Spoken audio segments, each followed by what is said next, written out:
wine, and for oil, and for the young of the flock, and of the herd, and their soul shall be as a watered garden, and they shall not sorrow any more at all.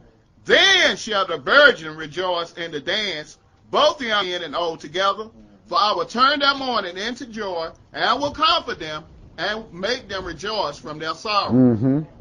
And I will saturate the soul of the priest with fatness, and my people shall be satisfied with my goodness, says Yahweh. Thus says Yahweh, a voice was heard in Ramah, lamentation and bitter weeping. Rachel, weeping for her children, refused to be comforted for her children, because they were not. Thus says Yahweh, refrain your voice from weeping, and your eyes from tears, for your work shall be rewarded, says Yahweh, and they shall come again from the land of the enemy. And there is hope in your end, says Yahweh, that your children shall come again to their own border. I have surely heard Ephraim bemoaning himself thus, thou hast chastised me, and I was chastised as a bullock unaccustomed to the yoke. Turn thou me, and I shall be turned. Verse 29. In those days they shall say no more, the fathers have eaten a sour grape, and the children's teeth are set on edge. But everyone shall die for his own iniquity. Every man that eateth the sour grape, his teeth shall be set on edge. Behold, the days come, says Yahweh, that I will make a new covenant with the house of Israel and with the house of Yehudah, not according to the covenant that I made with their fathers in the day that I took them by the hand to bring them out of the land of Egypt, which my covenant they broke, although I was a husband unto them, says Yahweh. But this shall be the covenant that I will make with the house of Israel. After those days, says Yahweh, I will put my law in their inward parts, and write it in their hearts, and will be their Elohim, and they shall be my people. And they shall teach no more every man his neighbor, and every man his brother, saying, Know Yahweh. For they shall all know me, from the least of them unto the greatest of them, says Yahweh. For I will forgive their iniquity, and I will remember their sin no more. Now this is something Yahweh said, for I will forgive all the things that Israel had done. He said, for I will forgive their iniquity, and I will remember their sins no more. And we are people that we might think we see iniquity, but then we are not quick to forgive people when we think that they have committed iniquity. We have a tendency to look down on people saying that person there is a sinner, when we are a sinner also. Yeah, but go ahead and read, brother. About that 34 too, we got the word teach. Mm-hmm. Say it on these teach. We see we got to admonish each other in psalms, hymns, and praise. Mm-hmm. Whatever could be going on as long as of course. time to point. Of course, brother. You always had instructors. You always had instructors, brother. You're going to always have them. Even from the garden, Adam was the instructor, but he failed. Down through kings, we had instructors, but all of them failed simply because they succumbed to what the people of the land was all about, most of them, instead of what Yahweh was all about. And once we get to succumbing to what man has to say, and man's interpretation of things, and you already got teachers, then what happened is you start heaping teachers to yourself with itching ears, and then you get caught between two opinions. And once you get caught between two opinions, it causes problems. It causes problems. It's going to cause somebody to fall, and then you're going to end up with somebody's blood on your hands. That's why I tell folks, I say, I tell you what, you do your job, and you allow me to do my job, because I can stand in the breach and you can't. You see? Okay, yeah. Go ahead and finish up, Steve. Verse 35. Thus says the Most High Elohim, which giveth the sun for a light by day, and the ordinances of the moon and of the stars for a light by night, which divideth the sea when the waves thereof roar. Yahweh of hosts is his name. If those ordinances depart from before me, says Yahweh, then the seed of Israel also shall cease from being a nation before me forever. Thus says Yahweh, if heaven above can be measured, and the foundations of the earth searched out beneath, I will also cast off all the seed of Israel for all that they have done, says Yahweh. Okay, my brother. So we see, even though Yahweh had put his people into captivity, he told them that there is hope in your end. So what you do is you do what I tell you to do, and I'm going to bring you back to this land here simply because the holy seed had to be produced and the new, so that the new covenant could be sealed in his blood. Now let's go to Daniel chapter 1, and we're going to spend most of our time today in the book of Daniel. Daniel chapter 1, and we're going to pick this up at verse 1 through chapter 2 and verse 49. Daniel chapter 1 and verse 1 through chapter 2 and verse 49. Now, Daniel was in the captivity, and let's see what Daniel had to say that took place in this captivity.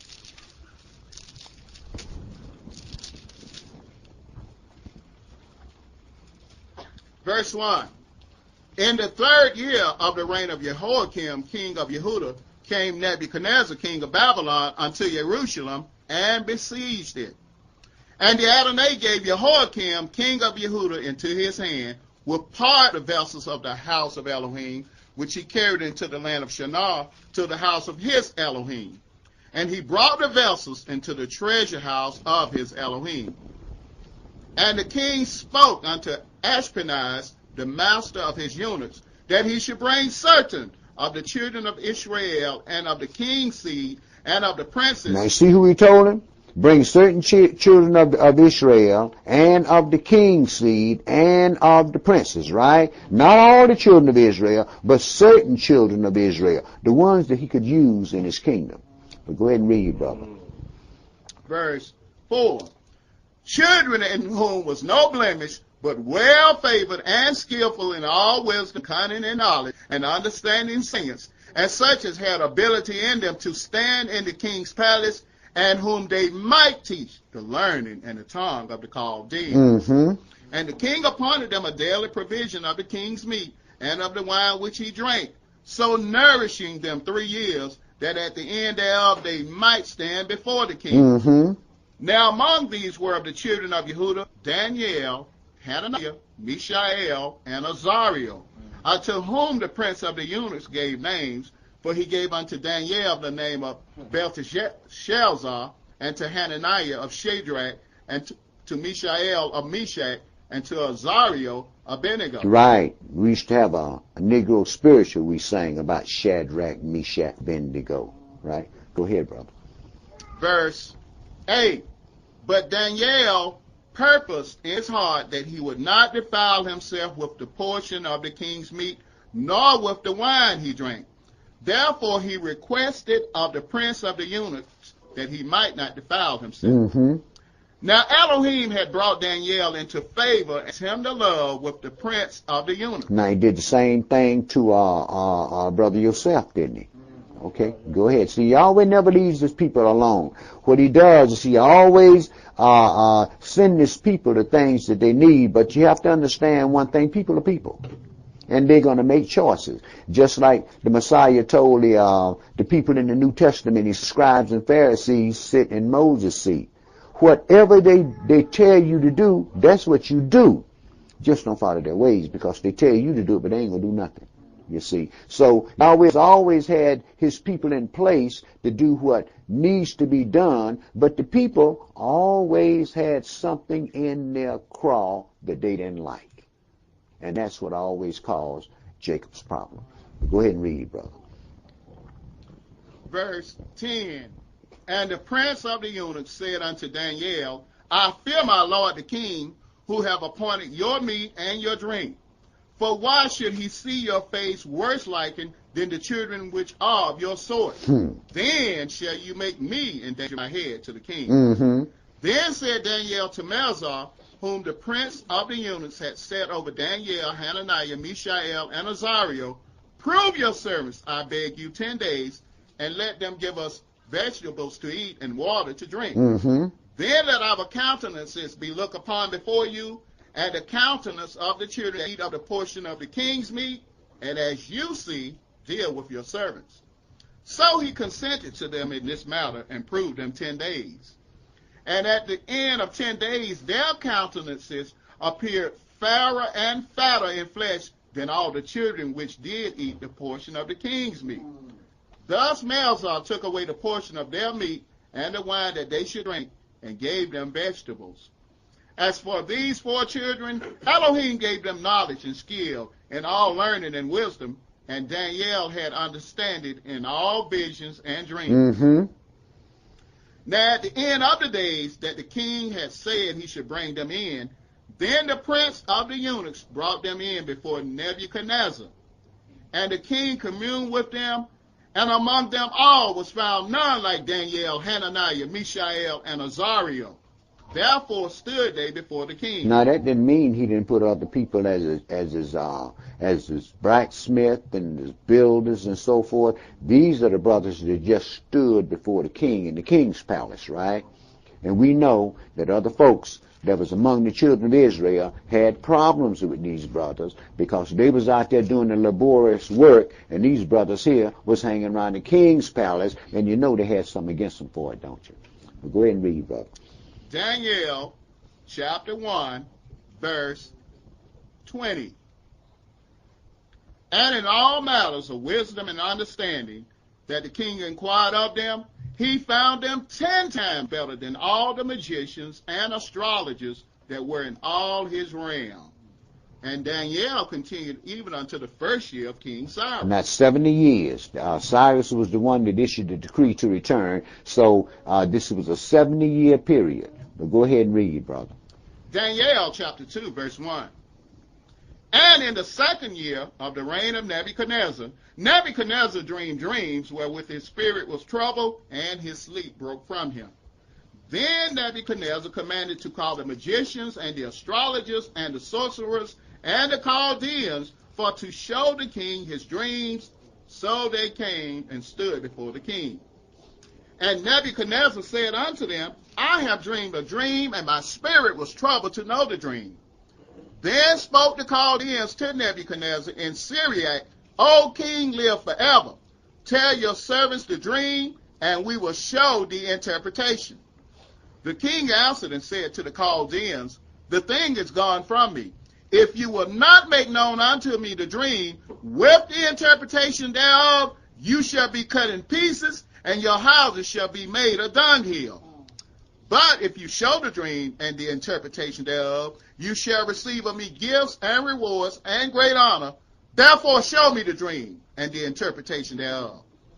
They answered again and said, let the king tell his servants the dream, and we will show the interpretation of it.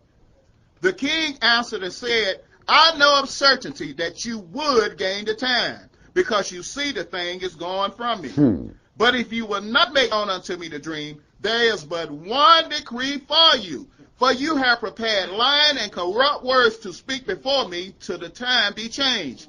Therefore tell me the dream, and I shall know that you can show me the interpretation thereof. The Chaldeans answered before the king and said, there is not a man upon the earth that can show the king's matter. Therefore there is no king, lord, nor ruler that acts such thing at any time, at any magician, or astrologer, or Chaldean. And it is a rare thing that the king requires, and there is none other that can show it before the king, except the gods whose dwelling is not with flesh. For this cause the king was angry and very furious, and commanded to destroy all the wise men of Babylon. And the decree went forth that the wise men should be slain, and they sought Daniel and his fellows to be slain. Then Daniel answered with counsel and wisdom to Arioch, the captain of the king's guard, which was gone forth to slay the wise men of Babylon. He answered and said to Arioch, the king's captain, why is the decree so hasty from the king? Then Arioch made the thing known to Daniel. Then Daniel went in and desired of the king that he would give him time, and that he would show the king the interpretation. You see how much faith that brother had?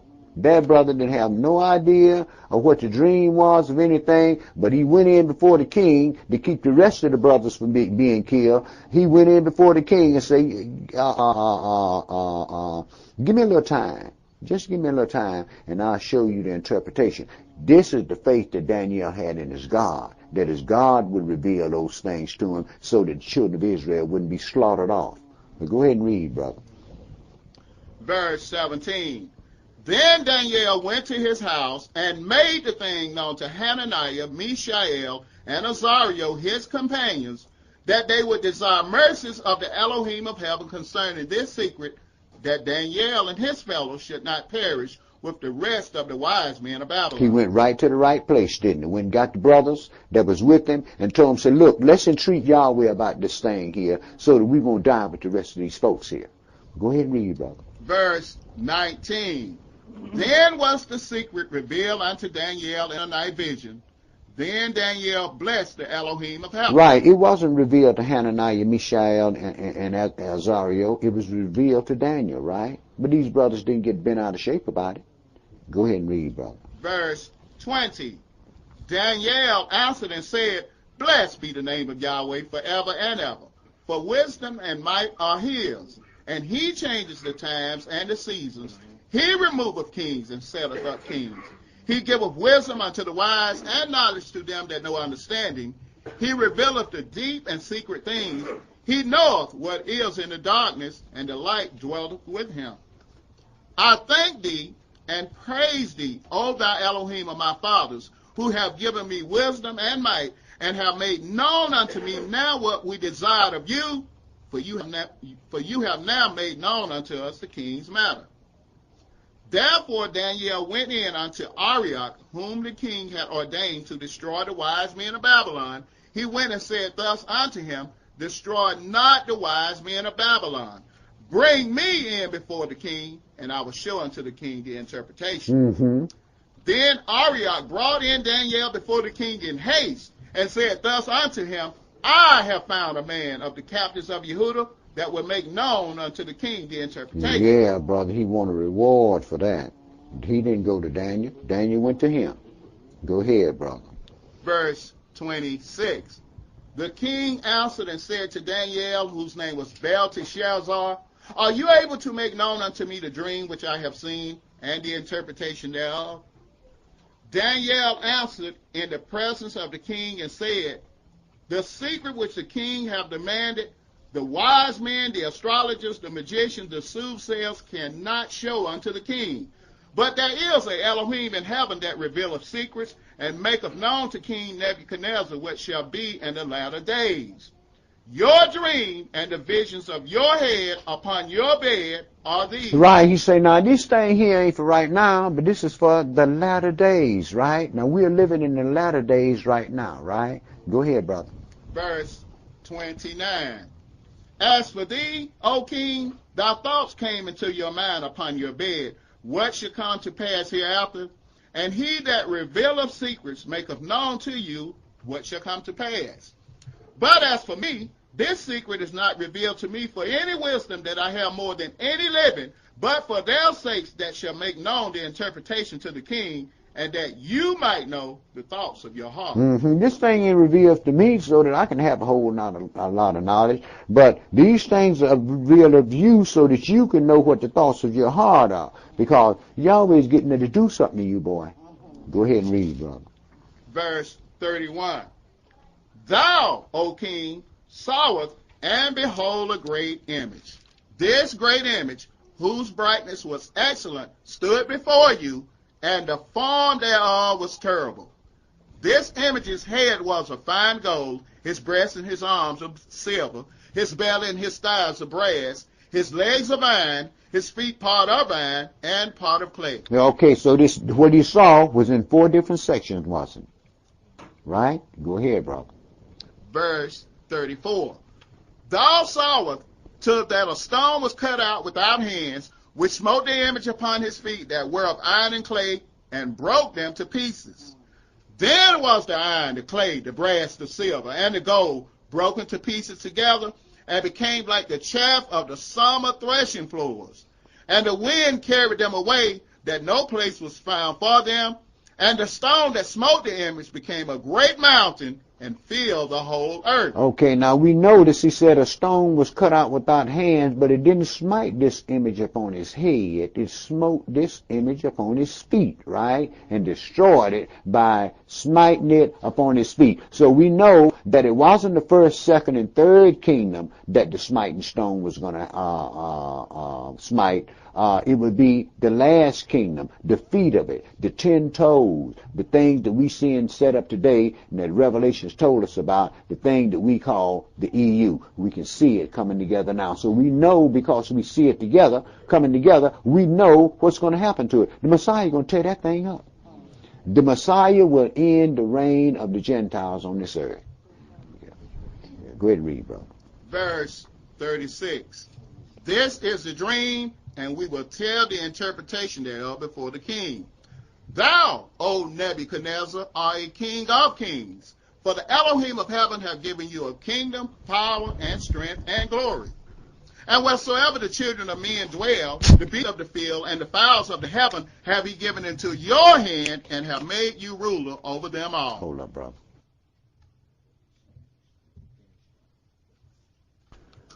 Yeah, okay. Okay. Verse 37.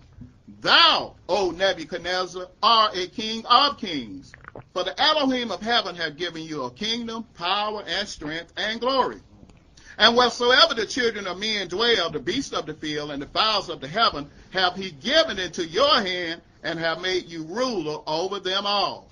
You are this head of gold. You are this head of gold, Nebuchadnezzar. This is the empire. You are this head of gold. Now, he ain't going to smite you on your head. Somebody else going to tear you up. But you this head of gold. Go ahead, brother. Verse 39.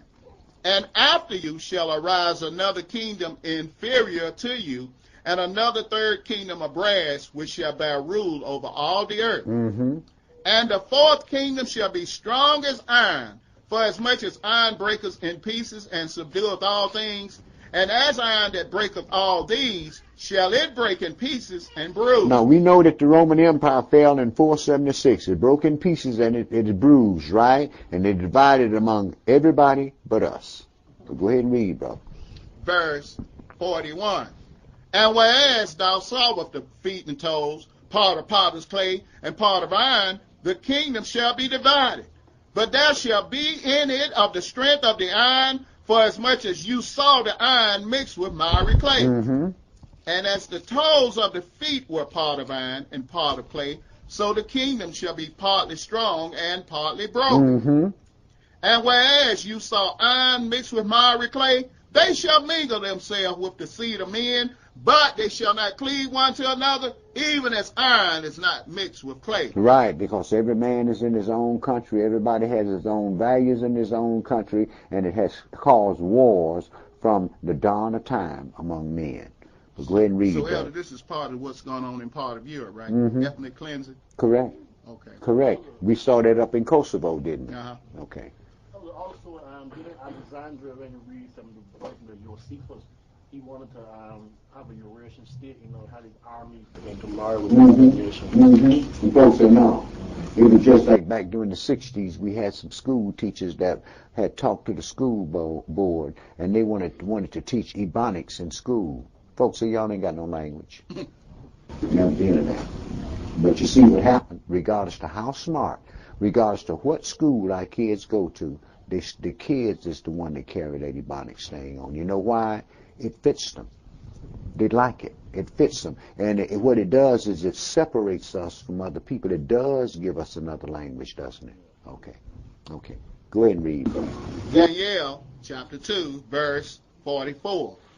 And in the days of these kings shall the Elohim of heaven set up a kingdom which shall never be destroyed, and the kingdom shall not be left to other people, but it shall break in pieces and consume all these kingdoms, and it shall stand forever. Mm-hmm. For as much as thou sawest that the stone was cut out of the mountain without hands, and that it broke in pieces the iron, the brass, the clay, the silver, and the gold, the great Elohim have made known to the king what shall come to pass hereafter, and the dream is certain, and the interpretation thereof sure. Mm-hmm. Then the king Nebuchadnezzar fell upon his face and worshipped Daniel, and commanded that they should offer an oblation and sweet odors unto him. Right.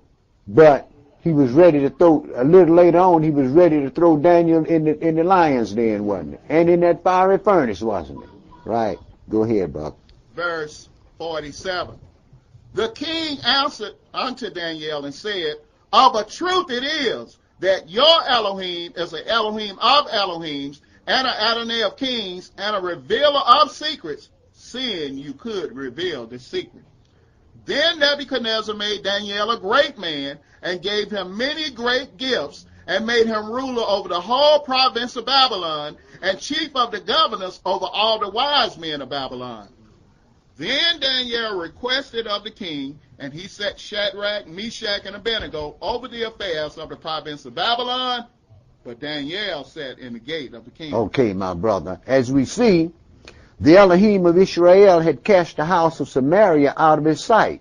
Yet, to continue to keep the covenant to our fathers pertaining to the holy seed and his purpose and far-reaching exploits, the Elohim visited the house of Yehudah, his present plant, of the king's seed, and of the princes of Benjamin and Levi, and to the remainder of these tribes, Elohim added Yirmiyahu, Ezekiel, Ezra, Zerubbabel, and Yeshua, the high priest of the restoration.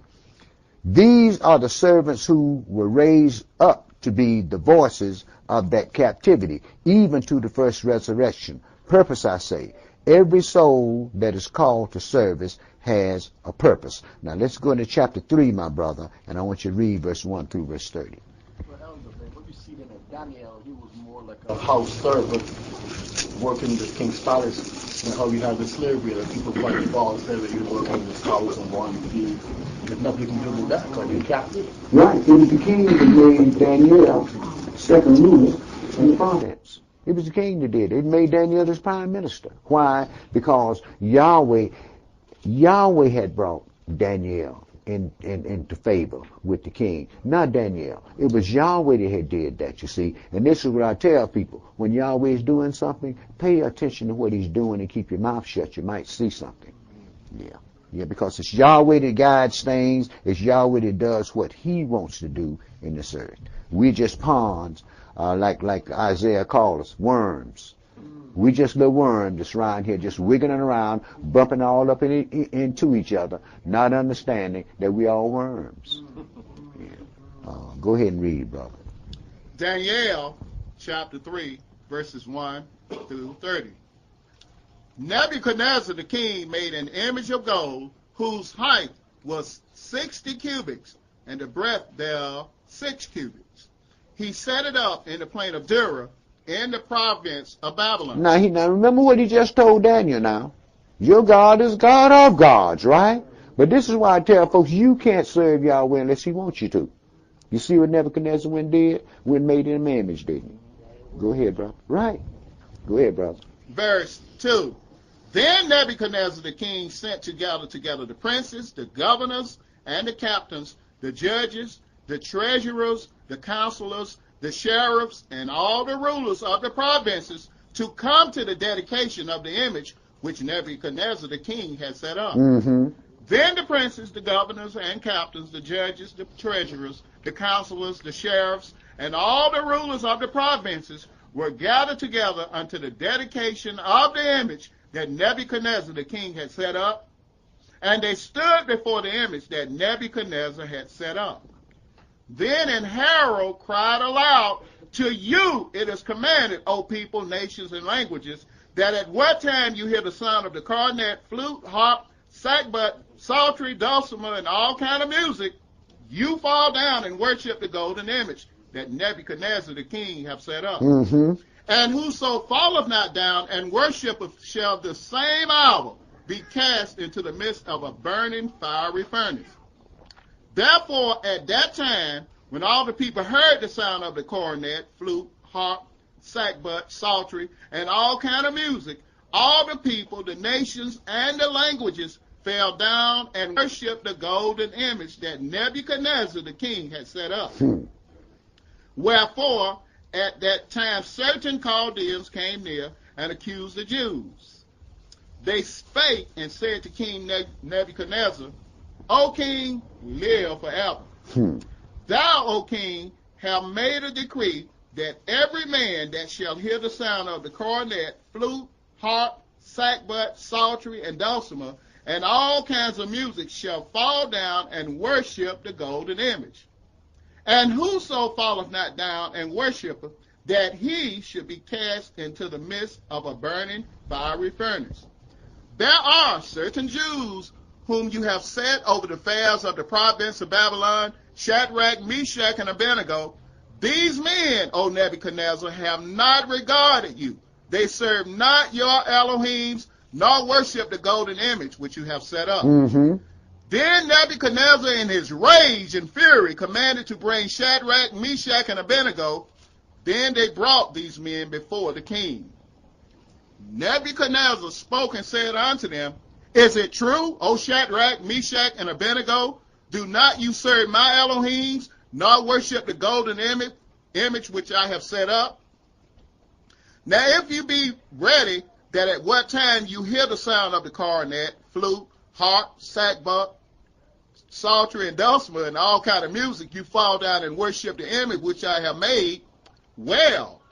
But if you worship not, you shall be cast the same hour into the midst of a burning fiery furnace. And who is that Elohim that shall deliver you out of my hand? Shadrach, Meshach, and Abednego answered and said to the king, O Nebuchadnezzar, we are not careful to answer you in this matter. If it be so, our Elohim whom we serve is able to deliver us from the burning fiery furnace, and he will deliver us out of your hand, O king. But if not, be it known unto you, O king, that we will not serve your Elohims, nor worship the golden image which you have set up. Then was Nebuchadnezzar full of fury, and the form of his visage was changed against Shadrach, Meshach, and Abednego. Therefore he spake and commanded that they should heat the furnace 7 times more than it was accustomed to be heated. Verse 20. And he commanded the most mighty men that were in his army to bind Shadrach, Meshach, and Abednego, and to cast them into the burning fiery furnace.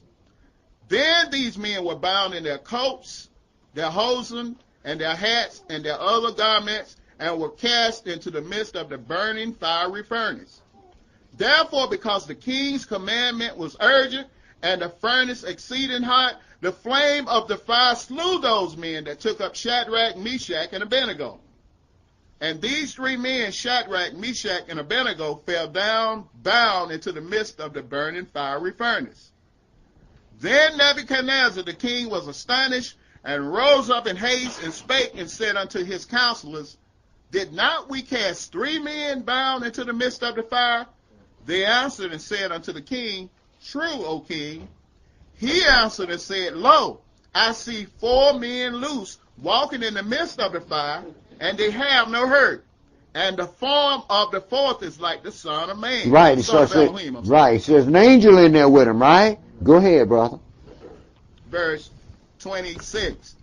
Then Nebuchadnezzar came near to the mouth of the burning fiery furnace, and spake and said, Shadrach, Meshach, and Abednego, you servants of the Most High Elohim, come forth and come hither.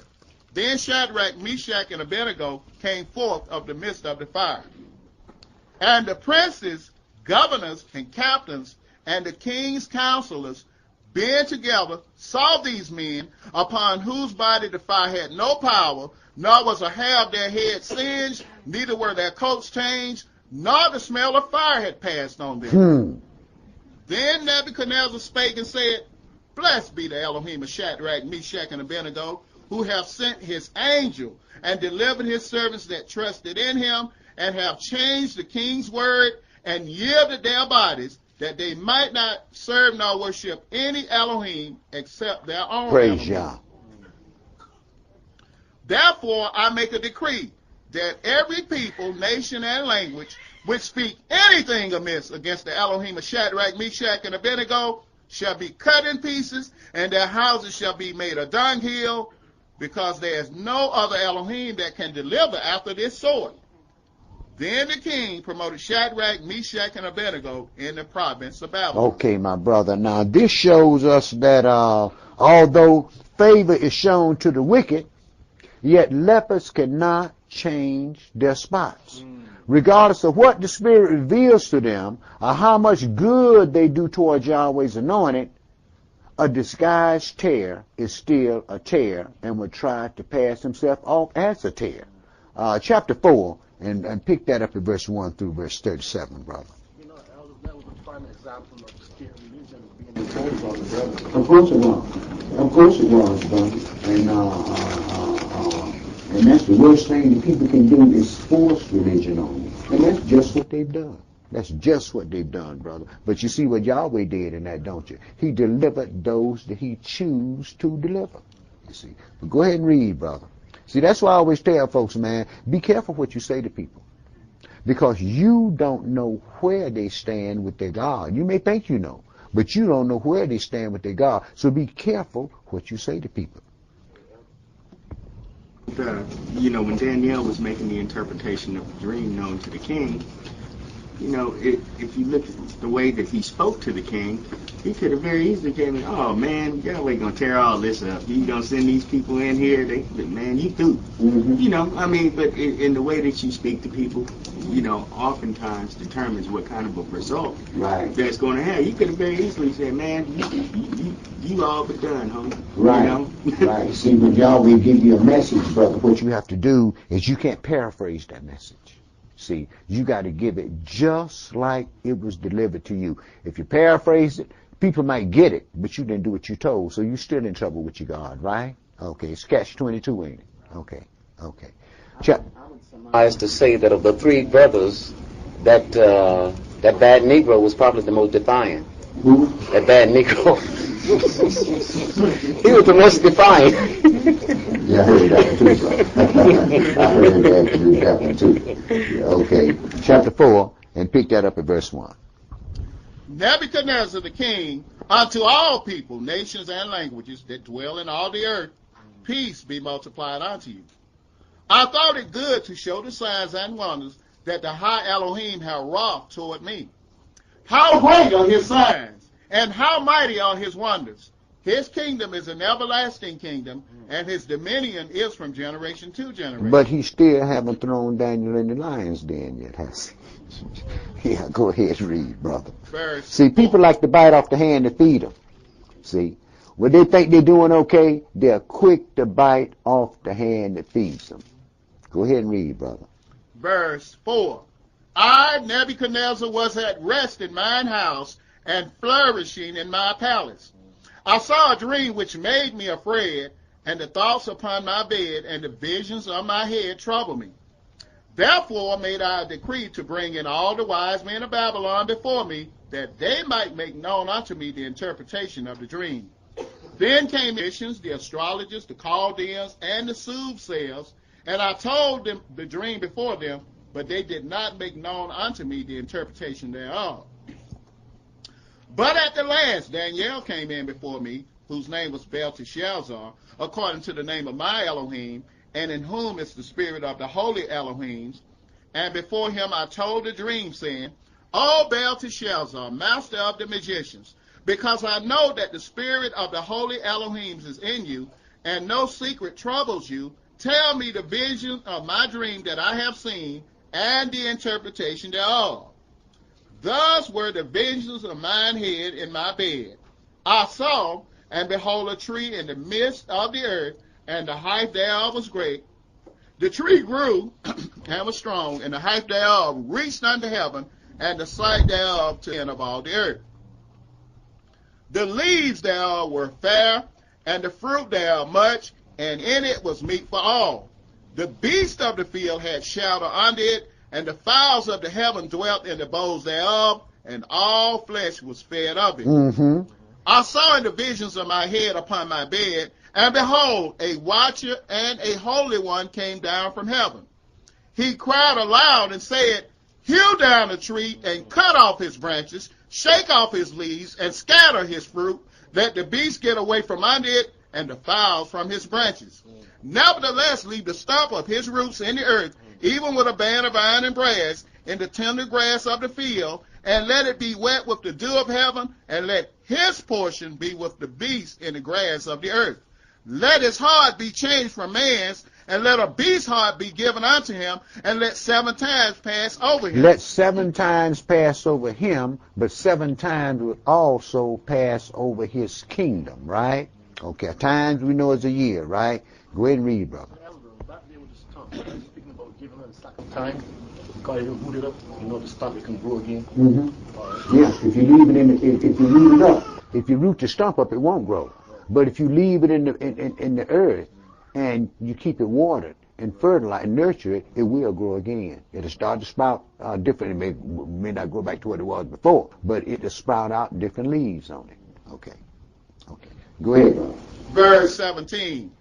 This matter is by the decree of the watchers, and the demand by the words of the holy ones, to the intent that the living may know that the Most High ruleth in the kingdom of men, and giveth it to whomsoever he will, and setteth up over it the basis of men. This dream I, King Nebuchadnezzar, have seen. Now thou, O Belteshazzar, declare the interpretation thereof, for as much as all the wise men of my kingdom are not able to make known unto me the interpretation. But you are able, for the spirit of the holy Elohims is in you. Then Daniel, whose name was Belteshazzar, was astonished for 1 hour, and his thoughts troubled him. The king spake and said, Belteshazzar, let not the dream or the interpretation thereof trouble you. Belteshazzar answered and said, My lord, the dream be to them that hate you, and the interpretation thereof to your enemies. This dream is not about you. This dream be to them that hate you, and the interpretation thereof to your enemies, the empires that would come upon the Babylonian Empire. Those were his enemies. Go ahead and read, brother. Verse 20. The tree that thou sawest, which grew and was strong, whose height reached unto the heaven, and the sight thereof to all the earth, whose leaves were fair, and the fruit thereof much, and in it was meat for all, under which the beasts of the field dwelt, and upon whose branches the fowl of the heavens had their habitation. It is you, O king, that are grown and become strong. For your greatness is grown and reaches unto the heaven, and your dominion to the end of the earth. And whereas the king saw a watcher and a holy one coming down from heaven, and saying, Hew the tree down and destroy it, yet leave the stump of the roots thereof in the earth, even with a band of iron and brass in the tender grass of the field, and let it be wet with the dew of heaven, and let his portion be with the beast of the field, till 7 times pass over him. This is the interpretation, O king, and this is the decree of the Most High, which is come upon my lord the king, that they shall drive you from men, and your dwelling shall be with the beast of the field, and they shall make you to eat grass as oxen, and they shall wet you with the dew of heaven, and 7 times shall pass over you, till you know that the Most High ruleth in the kingdom of men, and giveth it to whomsoever he will. So he told him that 7 times would pass over Nebuchadnezzar, which 7 years did pass over Nebuchadnezzar. But seeing that this was due to his enemies,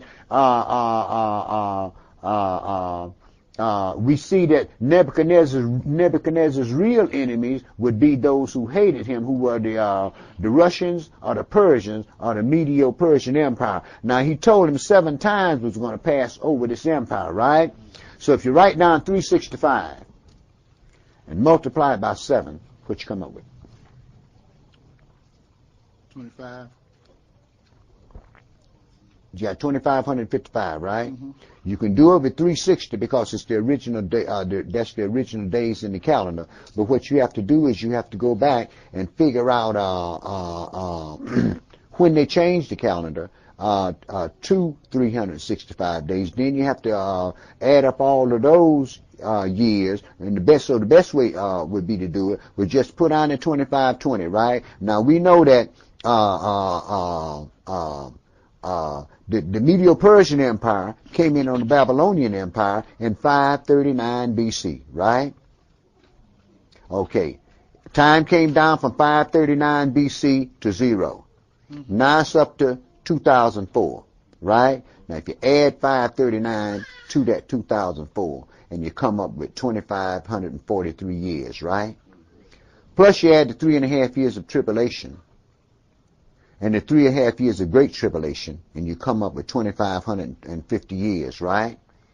Plus you have to add the 365 days, which is 1 year, that the Caesars added to the first Georgian calendar, and the 4 years that they added to the beginning of the book of Genesis. It started in 4004, and they added 4 years in the beginning, right? And you should come up with 2,520 years. 2,555 years, rather. Right? Mm-hmm. Now, after 2,555 years of European rule, the master, the stone cut out without hand, will violently set the Davidic kingdom on the earth in Holy Mount Zion. Now, let's go into Daniel 7 and pick up something else that Daniel had to say about this. Daniel 7, and pick that up at verse 1 through chapter 8 and 27. Daniel 7, and verse 1 through chapter 8 and verse 27. In the first year of Belshazzar, king of Babylon, Daniel had a dream and visions of his head upon his bed. Then he wrote the dream and told the sum of the matters. Daniel spake and said, I saw in my vision by night, and behold, the 4 winds of the heavens strove upon the great sea. And 4 great beasts came up from the sea, divers one from another. Now, as he explained this, it's right there on that chart right there. All you have to do is follow that chart. Okay. Go ahead and read, brother. Verse 4. The first was like a lion and had eagle's wings. I beheld till the wings thereof were plucked, and it was lifted up from the earth and made stand upon the feet as a man, and a man's heart was given to him. Now, we know that this is Nebuchadnezzar because he was driven out for the 7 years, and after the 7 years, he was given the heart of a beast. And after 7 years, he was given the heart of a man and brought back in his kingdom and given more majesty and honor than he had before, right? Okay, go ahead. So we know that that's talking about the first empire that came on the earth in 606 BC, the Babylonian Empire. But it had one ruler. Right? So it only had one head. Go ahead and read, brother. Verse 5. And behold, another beast, a second like to a bear, and it raised up itself on one side, and it had 3 ribs in the mouth of it, between the teeth of it. And they said thus unto it, Arise, devour much flesh. So now we see the Medo-Persian Empire come in on the Babylonian Empire, right? But they actually ended up with one head over that empire, right? Okay, go ahead, brother. Daniel chapter 7, verse 6. After this I beheld, and lo, another, like a leopard, which had upon the back of it 4 wings of a fowl. The beast had also 4 heads, and dominion was given to it. So Alexander the Great came in, and after he died, his kingdom was divided up among his 4 generals. This is why this kingdom had 4 heads. So far, you had 1 head in the 4th beast, 4th verse, 1 head, another head in the 2nd verse, and here, in the 5th verse, and then in the 6th verse, we had 4 heads. They gave us 6 heads, right? Go ahead, brother. Daniel chapter 7, verse 7. After this I saw in the night visions, and behold, a 4th beast, dreadful and terrible, and strong exceedingly, and it had great iron teeth. It devoured, broke in pieces, and stamped the residue with the feet of it, and it was diverse from all the beasts that were before it, and it had 10 horns. It had 10 horns. It had 10 horns, but it only had 1 head. The Caesars were the head. So we know that this, what it's talking about now, is the Holy Roman Empire that would come up on the earth. So far, you got 7 heads, right? And 10 horns, right? When you get in Revelations 12 and read about the things that covered Satan, it was 7 heads and 10 horns and 10 crowns. Okay. So we know that these empires were the empires that was brought up on the earth by the adversary, the devil, for one purpose and one purpose alone, to chasten Israel, God's chosen people. Go ahead and read, brother. Hills that the voice of the thunder, right? That has to do right now is dealing with political Babylon.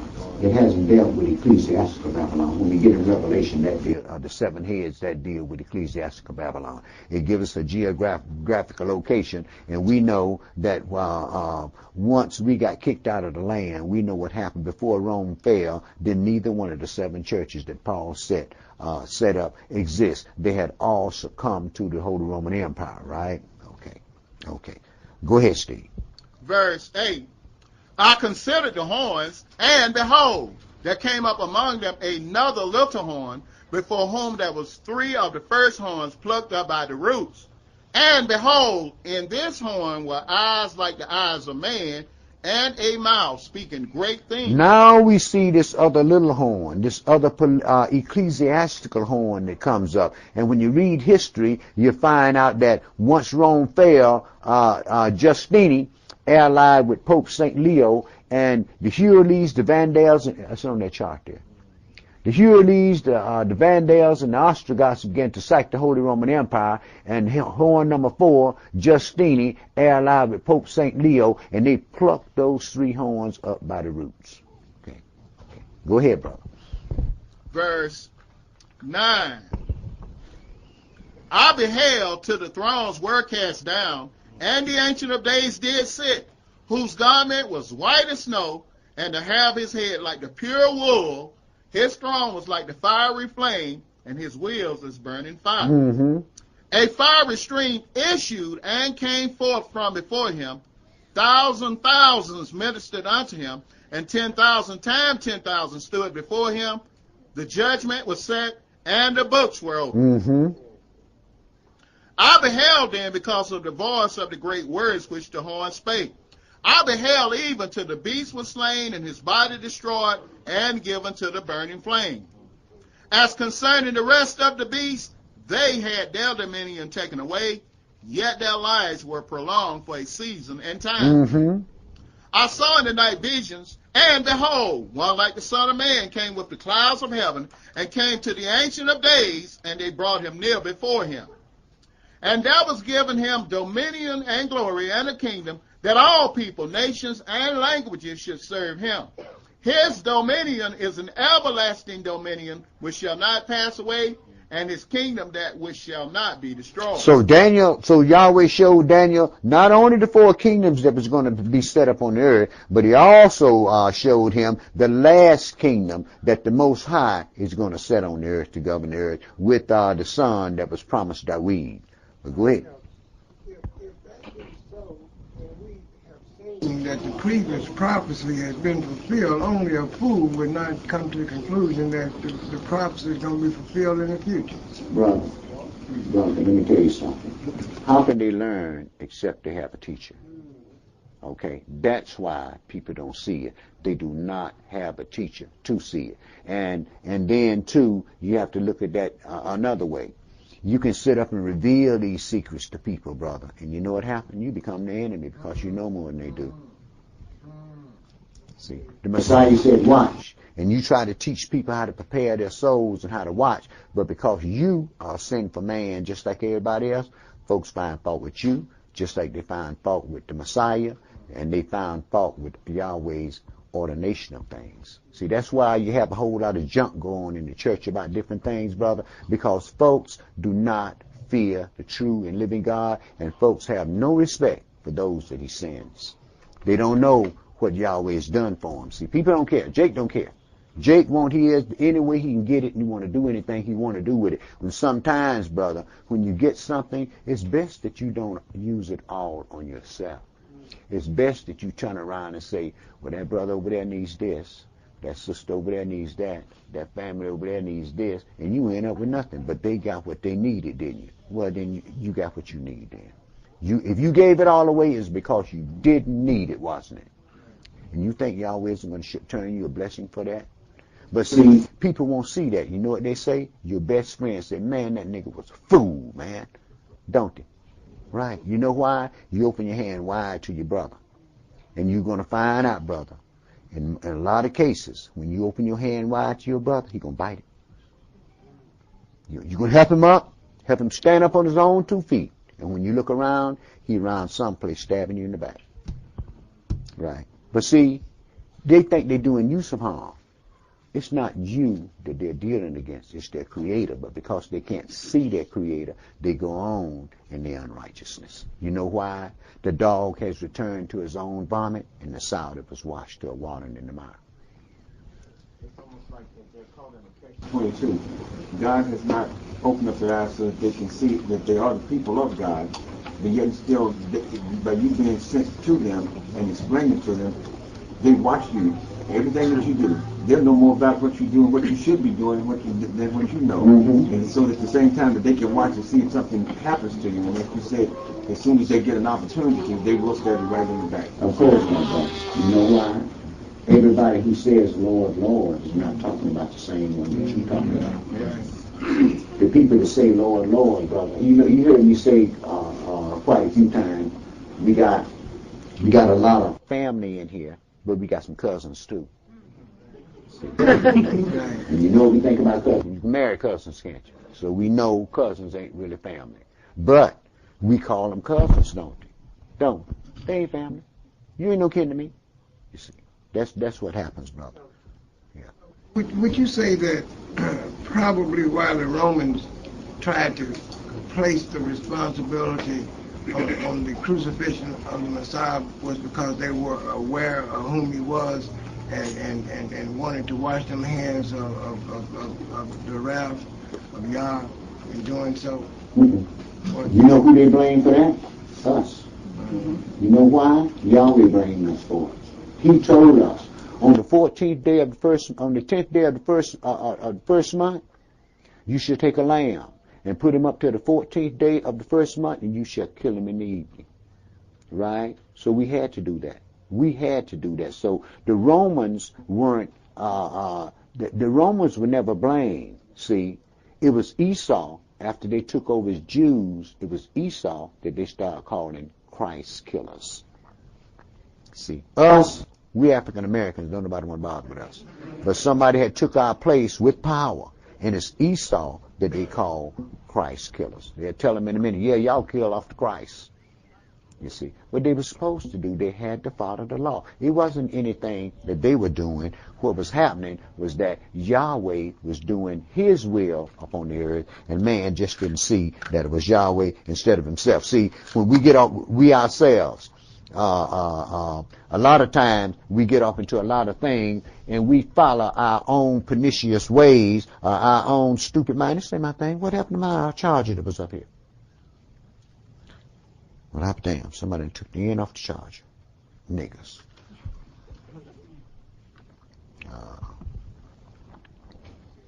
Go on and read, Steve. Daniel,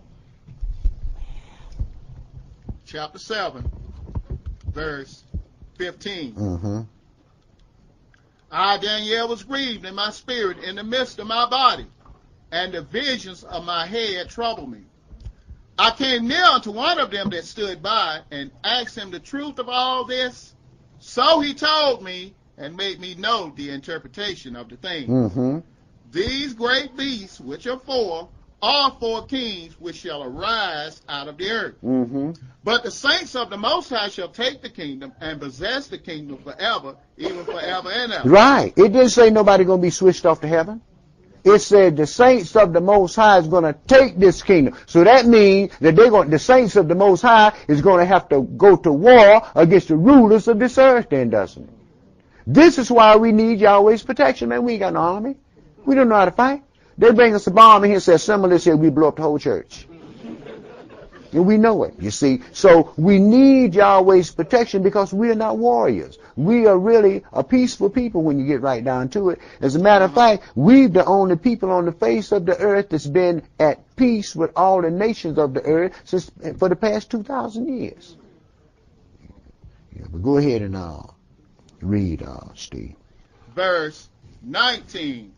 Then I would know the truth of the fourth beast, which was diverse from all the others, exceeding dreadful, whose teeth were of iron, and his nails of brass, which devoured, broke in pieces, and stamped the residue with his feet, and of the 10 horns that were in his head, and of the other which came up, and before whom 3 fell, even of that horn that had eyes and a mouth that spake very great things, whose look was more stout than his fellows. Now this guy here, now he talking he's on a religious kick. Now his religion, his look is more stouter than the other fellows, because he's the one that's propping up the other fellows. Go ahead and read, brother. Daniel chapter 7, verse 21. I beheld, and the same horn made war with the saints, and prevailed against them, until the Ancient of Days came, and judgment was given to the saints of the Most High, and the time came that the saints possessed the kingdom. Amen. Thus he said, the 4th beast shall be the 4th kingdom upon earth, which shall be diverse from all kingdoms, and shall devour the whole earth, and shall tread it down, and break it in pieces. Mm-hmm. And the 10 horns out of this kingdom are 10 kings that shall arise. And another shall rise after them, and he shall be diverse from the first, and he shall subdue 3 kings. Mm-hmm. And he shall speak great words against the Most High, and shall wear out the saints of the Most High, and think to change times and laws. And they shall be given into his hand unto 3½ years. Verse 25, and he shall speak great words against the Most High, right? Talking that pagan religion they dealing with. We know what happened. Even before the apostles, while the apostles were still living, they had started calling them Christians, didn't they? Folks had started doing what, if you get back and read about the problem that the things that the Messiah had against some of those Gentile churches, man, they had what had become idea in one church had become a doctrine in the other one. You see, so they were against what was being taught at that time. Satan didn't stop working just because the Messiah died. He got in high gear. Because now he had to use this book to bring his thing upon the earth. He couldn't use nothing else. I mean, you always have a bunch of people that's going to be pagan, but when you got people that read this book here, the biggest problem you find with folks is this. There's no respect of persons with God, and that you don't have to do nothing he say. See, and it says, he shall wear out the saints of the Most High. It was the Gentiles that put us in, the Christians brought us over in this captivity, and think to change times and laws. They changed the beginning of the year. They changed the Sabbath day from Saturday to Sunday, and gave us all this garbage that we have, right? And they shall be given into his hand for 3½ years during the great tribulation period, right? Okay, go ahead, brother. You know, Elder, when people read the 4th kingdom, they don't feel understand these people are European, are cultural extensions from Rome, you know? Right. That's what we know that we still live in the last league of Rome, you know? Right. See, then you have to understand another thing too, brother. When you read those 4 kingdoms, a lot of people like to say that the Gentiles is all the nations. But when you read those 4 kingdoms, the last 3 kingdoms was run by Gentiles, right? That's why he said, prepare war among the Gentiles. They the one going to be in power. They're going to be ruling over all the other nations. Okay. Go ahead and finish up, Steve. Daniel chapter 7, verse 26. But the judgment shall sit, and they shall take away his dominion to consume and to destroy it unto the end. Mm-hmm. And the kingdom and dominion and the greatness of the kingdom under the whole heaven shall be given to the people of the saints of the Most High, whose kingdom is an everlasting kingdom, and all dominions shall serve and obey him. Now, these Christians tell you, especially the Jehovah's Witnesses, they're talking about, well, do you believe that this is a literal kingdom? I say, hell, the 4 empires that came up on the earth, weren't they literal kingdom? Aren't we living in a divided Roman Empire now? What you mean? So Yahweh going to come and set up something spooky. But he's going to tell you exactly what he's going to do. What else kind of kingdom you think he's going to set up? And then the Gentiles say, well, Yahweh didn't mean that. See, y'all reading that Old Testament. He didn't mean none of that stuff in the Old Testament. Christ nailed all of that to the cross. Why? Because it told you, and the kingdom and dominion and the greatness of the kingdom under the whole heaven shall be given to the people of the saints of the Most High, whose kingdom is an everlasting kingdom, and all dominions shall serve and obey them. The Gentiles know how they treated you. See? And they figure when you get in power, y'all know how Jake do things. Jake like to showboat. They think if you get in power, they're going to be in big trouble. But you know what? The righteous is going to be in power. Okay. The elder also, when I read the book of Josephus, the essential writings, when Alexander came to Jerusalem, he saw the high priest kiss on his forehead, and he saw the same vision in the dream that he was going to rule the world. When you read the book of Daniel, the priest took him in the temple and showed the book of Daniel about him of the what they call the horn of him, I can't remember, but he knew that it was going to be him. So when he saw the priest, he didn't make war with him. Right. So they're still, they didn't know they used this book. This book is still going on. Out of the kings that came up to rule there, who was it that didn't plumb the temple? Who's Alexander the Great? Not in the race. Okay. Okay, go ahead and finish up, Steve. Verse 28. Hitherto is the end of the matter. As for me, Daniel, my cogitations much trouble me, and my countenance changed in me, but I kept the matter in my heart. In the 3rd year of the reign of King Belshazzar, a vision appeared unto me, even unto me, Daniel, after that which appeared unto me at the first. Now remember Nebuchadnezzar came in 606, right? Now we down to 555 BC. Go ahead, brother. Verse 2. And I saw in a vision, and it came to pass, when I saw that I was at Shushan in the palace, which is in the province of Elam, and I saw in a vision, and I was by the river of Ulai. So we know by him saying he was in Elam, we know that he's in what's called today Iran, right? Okay, go ahead, brother. Verse 3. Then I lifted up mine eyes and saw, and behold, there stood before the river a ram which had 2 horns, and the 2 horns were high, but one was higher than the other, and the higher came up last. I saw the ram pushing westward and northward and southward, so that no beast might stand before him, neither was there any that could deliver out of his hand, but he did according to his will, and became great. So he's talking about the Medo-Persian Empire, the ram, right? Go ahead, brother. Verse 5.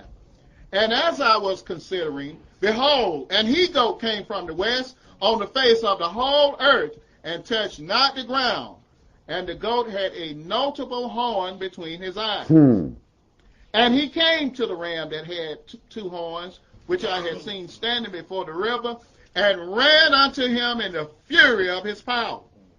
And I saw him come close unto the ram, and he was moved with anger against him, and smote the ram and broke his 2 horns, and there was no power in the ram to stand before him, but he cast him down to the ground and stamped upon him, and there was none that could deliver the ram out of his hand. Alexander the Great come in, and it wasn't nothing. He conquered the earth. This is why he was called a leopard. He conquered the earth in less time than any other leader, 12 years. And he came and ran into the 2 horns of the Medo-Persian Empire and broke that notable horn, didn't he?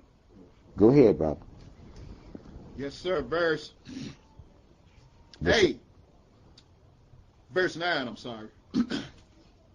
Verse 8. Therefore the he-goat waxed very great, and when he was strong, the great horn was broken, and for it came up 4 notable ones toward the 4 winds of heaven. Okay, so we know that Alexander the Great died of malaria, and once Alexander the Great died, we know that it was 4 emperors that took over the land. The Ptolemies ruled from Egypt, the Seleucid ruled from Syria, Cassander ruled from Russia, and Lucimanus ruled from Macedonia, and out of Lucimanus, this is where the Caesars came.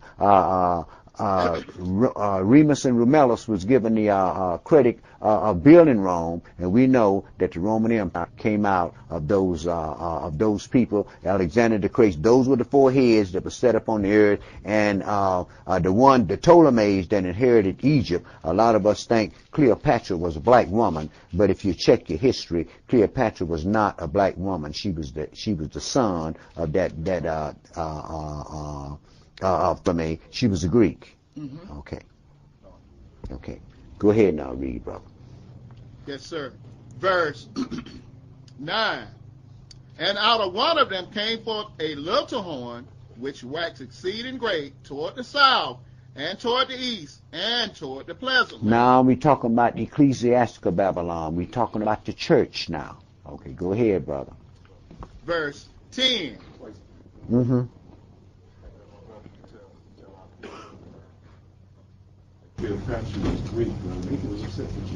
Oh, I know. I saw a sister on TV, brother, had came up there from that AU Center. She was a graduate from AU Center, and she had some kids out there talking about, you know, they're descendants of Cleopatra and all them folks. And I'm looking at these black kids and knowing what color Cleopatra was, and the only thing I say now, see how stupid this is? You see how stupid this is? This is why our people are dumb. They don't teach them nothing in school. The people in school run over things, just like when they get Black History Month. Oh, man. They think our history started right here in this country, because that's what they're all about. And I've been to several schools, and some of my kids have asked the people to let me speak at school on Black History Month. Guess what? It ain't happened yet. You know why? Folks watch that TV, bro. Okay. Folks know I'm the enemy, and they know I will come into school and upset them kids in the classroom. They know Kids are probably enjoying it. Parents and the teachers probably. Oh, well, you know you're going to get some repercussion coming from the parents, because the kids going to talk to their parents about what was said, some of the things that they can remember that was said in church. And you know, them parents gonna go up to the school, or called up to the school, and raise all kind of hell. You know why? They like Santa Claus. Okay, yeah. Go on and read, brother. Yes, sir. Verse 10. And it waxed great even to the host of heaven, and it cast down some of the hosts and of the stars to the ground, and stamped upon them. Yea, he magnified himself even to the prince of the host, and by him the daily sacrifice was taken away, and the place of his sanctuary cast down. And a host was given him against the daily sacrifice by reason of transgression, and it cast down the truth to the ground, and it practiced and prospered. And it is prospering today. They're building these big monstrosities they call churches, brother. They're building them faster than George Bush building prisons. And he building one a week. Y'all can look at that. Bill Clinton built more prisons than any other president. And George Bush is topping him. You know why? They're getting ready to warehouse us, man. If you don't think so, go down to DeKalb County and ask them how many black prisoners they got there. They're getting ready to start. Once they replacing us, once they get to snatching that economic rug off from under us a little shorter, we got to do something, ain't we? Why you think they fortified themselves all around the expressway, build those containment walls? Why you think they got cameras running all around the perimeter and everything, and all up and down the streets? You know why? They're going to contain us. They're going to contain us because their desire is not just to destroy a few, but to destroy our whole seed, because the nation's saying that they are Israel. Yeah. And who needs us? We don't do nothing. We don't add nothing to the GNP, right? We ain't got nothing on the stock market, not as people, right? So we become total consumers. So who needs us? Yeah. We've been over here 400 years and ain't doing nothing. Ain't doing nothing. We've been over here 400 years, and here Julio come up here, and you see him up and working everywhere. And Jake standing up across the street looking. Right. Wearing all them big numbers and false names. Them niggas done paid $75 for a damn T-shirt. See? They too cool. And Julio taking over everything, and we do not see. We do not see. And because of the education our kids is getting in the school system and in church, our people do not see that we are right at the doors, the very doors of the Great Tribulation period. Yeah. Go ahead and read, Steve. That's why I tell folks, man, I ain't got time to mess with what you think. If you don't want to do what we're doing, just get on up out of here. Don't start no trouble, because we got a job to do. These people depending on their salvation, and they know that they're going to have to get that job done. You can worship most as you want to. Satan worship God. Now check that out. So what is worship going to do for you? Yeah. Go on and read, brother. Verse 13. Then I heard one saint speaking, and another saint said unto that certain saint which spake, How long shall the vision concerning the daily sacrifice and the transgression of desolation to give both the sanctuary and the host to be trodden underfoot? And he said unto me, unto 2,300 days. 3.5 years. After 3.5 years, then all this thing gonna be over with. Go ahead, brother. Then shall the sanctuary be cleansed.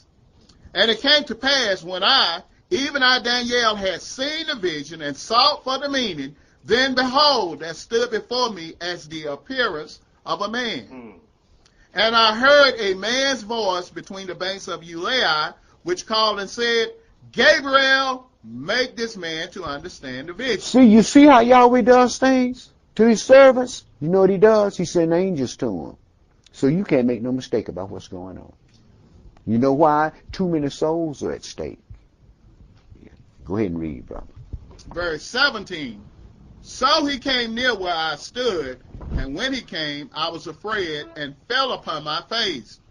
But he said unto me... Hold up, brother. Anybody got any batteries? Anybody got any AA batteries? Niggas? Yes, who? It might be in here. Niggas.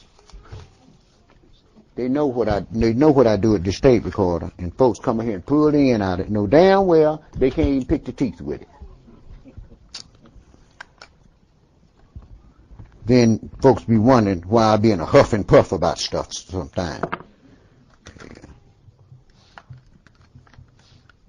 I think I missed about half of what was being said, but I'll get back to this. I'm trying to put together a series that we can download on some CDs and sell the CDs, but look like we're getting kind of hampered in that too. So, like I said, Satan walking around like a roaring lion trying to devour all that he can, and we give him all the opportunities he wants. Yeah, go ahead and read, brother. Appreciate the batteries, brother. Danielle. Yeah. There's some cheap batteries. Maybe some cheap batteries.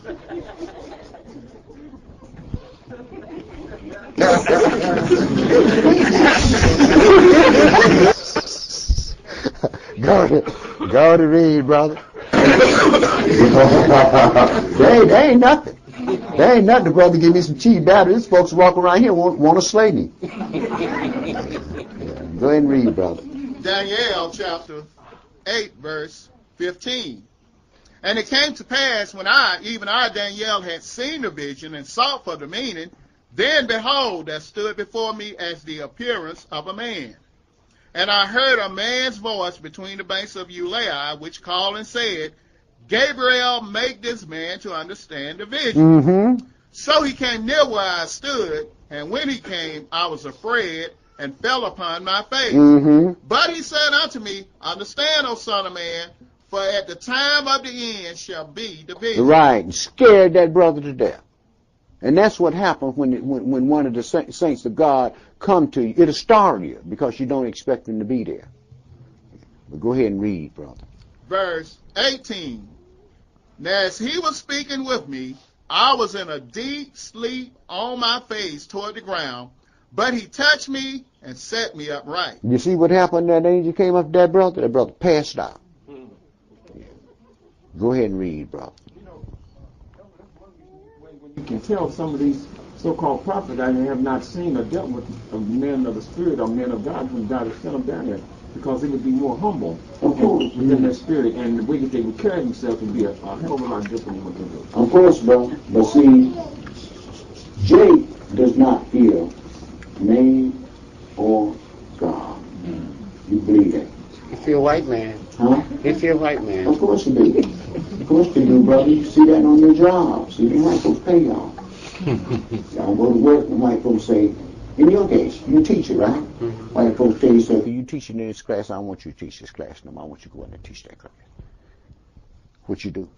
I outrun. Teach that class, right? Folks come over here, and some folks I say, well, I don't want you to do this. I want you to do over that. You know what they do? They go do what they want to do. But they expect to get paid. Right.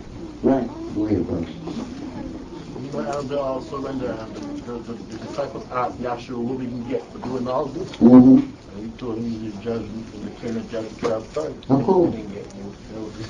Of course, brother. That's why I tell folks, I used to say all the time, I stopped saying it because somebody went to West Germany with it. But I used to tell folks all the time, I say, I don't know about you, but my salvation already sealed. See, I already talked with who I need to talk to. I don't care what I don't know what you're doing, but I already talked with who I need to talk to. Go ahead and read, brother. Verse 19. And he said, behold, I will make you know what shall be in the last end of the indignation. For at the time appointed, the end shall be. Mm-hmm. The ram which you saw having 2 horns are the kings of Russia and Persia. And the rough goat is the king of Greece, and the great horn that is between his eyes is the first king. Mm-hmm. Now that being broken, whereas 4 stood up for it, 4 kingdoms shall stand up out of the nation, but not in his power. And in the latter time of their kingdom, when the transgressors are come to the full, a king of fierce countenance and understanding dark sentences shall stand up. Mm-hmm. And his power shall be mighty, but not by his own power. And he shall destroy wonderfully, and shall prosper and practice, and shall destroy the mighty and the holy people. The Roman Catholic Church, the Christian Church. These the one that his power shall be mighty, but not by his own power. He has the power of the adversary, the devil. See. Mm-hmm. Sure. Even the kings of the earth, they got their soothsayers. Okay. Ronald Reagan wouldn't even make a telephone call unless he called that woman his soothsayer. George Bush do the same thing. All the kings of the earth, brother, dabble off into pharmaceuticals, sorceries. All the kings of the earth dabble off into those sorceries and so forth. You know why? They know who it is that they serve, brother. They go to church with their little books in their hand, but look at their deeds and you can very well see. They say, well, we got a separation of church and state. How the hell can you separate the church from the state? That don't make sense. Go on and read, brother. They're going to jump on me, and they went to, I said, and there ain't going to be no butt whipping around here now, because I'm an adult. Mm-hmm. A little boy had turned in his spelling words, and no name was on it. And I told him, I said, now here's a kid made good on his spelling. I said, but I don't know who it is. I tore it up and threw it in the trash. He said, let me see it. And he went in the trash and got it. He said, that's my paper. So he goes and called his mama. Mama called, come up there. This is Israel. Did you tear up Victor's paper and throw it in the trash? I said, I sure did. Why did you do that? I said, because I'm not Miss Cleo. I can't read his name. If the name is not on there, I can't read it. Right. Ain't that something? You don't come up there and raise yes. You see, that's why we have problems in the school system with things, brother, simply because them parents will come up there and jump in them teachers' chest knowing that little niggas are wrong all the time. But they're going to defend them, ain't they? That's what he should have told you. Explain to him what took place. I said there was no name on it. I made the remark about whoever had this had made a good score. I said, but I don't know who to give it to. I tore it up and threw it in the trash. Mm-hmm. I said, that's what he should have told you. But he's going to get the grade once he made known to me it was his paper. Mm-hmm. But like I told her, I'm not Miss Cleo. Can't read folks' minds, and people expect you to bend over backwards, especially a lot of time when it's dealing with their children, and they know all the time. Them children acting the same way at school that they act when you tell them to do something. Right? Okay. They'll never get done. Then they walk around talking about, I love you. No, you love you. Okay. You love you, and you're going to use me because you know I'm your parent. You're going to use me to get anything you want. Well, I'm through. Cut. I had another one who claimed that. And in Hebrew Israelite, we got to talking, but she been going to them Edomites church. Mm-hmm. I mean, she had studied under them for 8 years. And I promised her, I said, I'm going to do all I can to work with your daughter. But that daughter was determined that she was not going to let me work with her. And then last Wednesday, they took out of my class. She said, Mr. Israel, I know the problem. So you picking on my daughter. You singling her out. I said, ma'am, that's not true. I said, if your daughter would do what I asked her to do, or tell her to do, I said, that would be no problem. No, you singling her out. You singling her. You making her get in trouble. I said, she's doing a good job by that by herself. That's the problem, but folks want to do what they want to do regardless of what you say do. They're going to do what they want to do, and that's where the problem is caused at. And then folks look around and then try to get other folks, walk around politicking trying to get other folks on their side and know they're wrong. I think she's going to try to get me fired. Well, it won't be the first time, brother.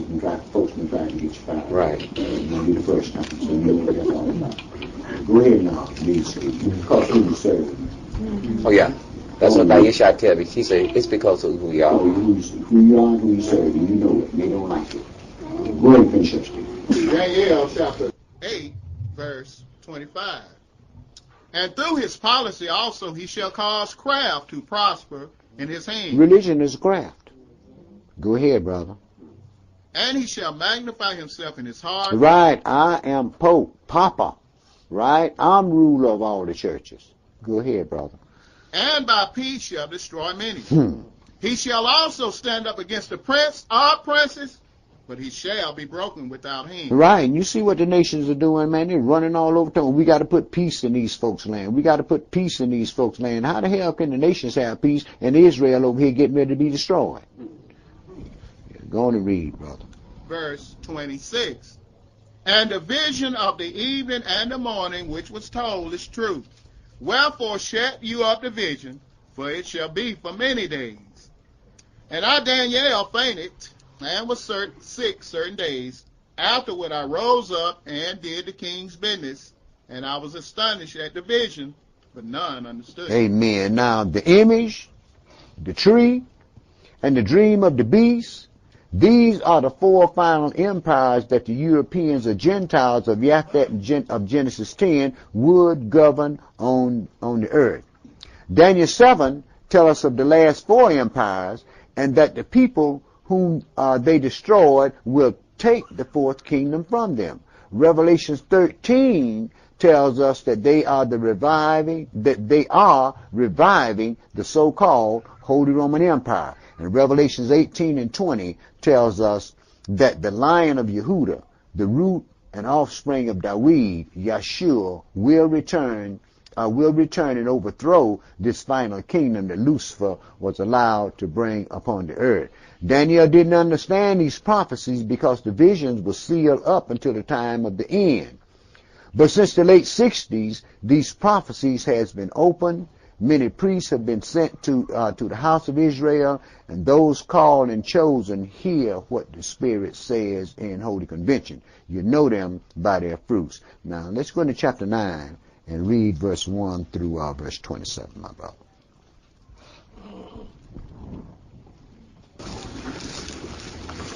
Verse 1.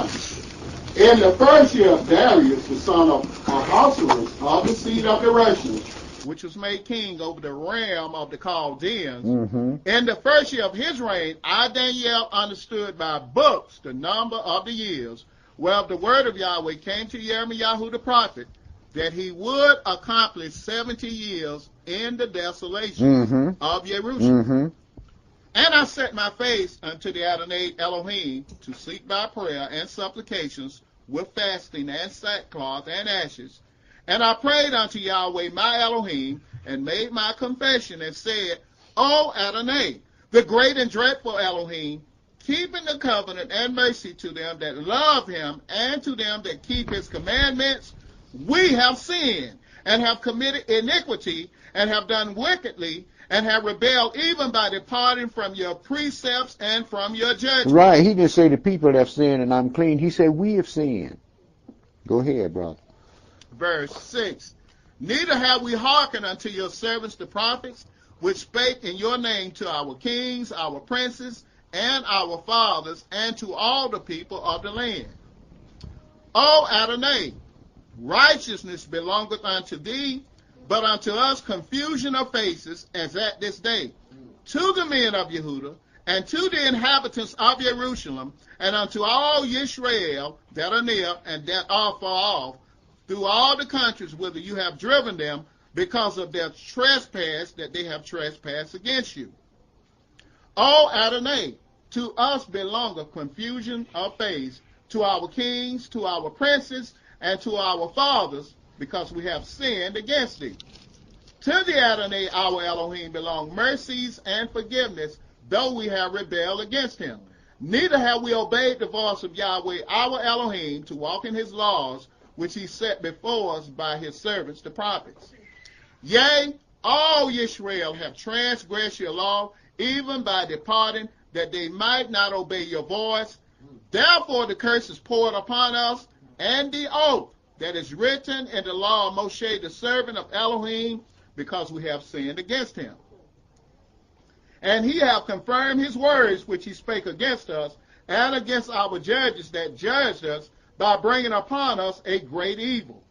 For under the whole heaven have not been done as have been done upon Jerusalem. As it is written in the law of Moshe, all this evil is come upon us.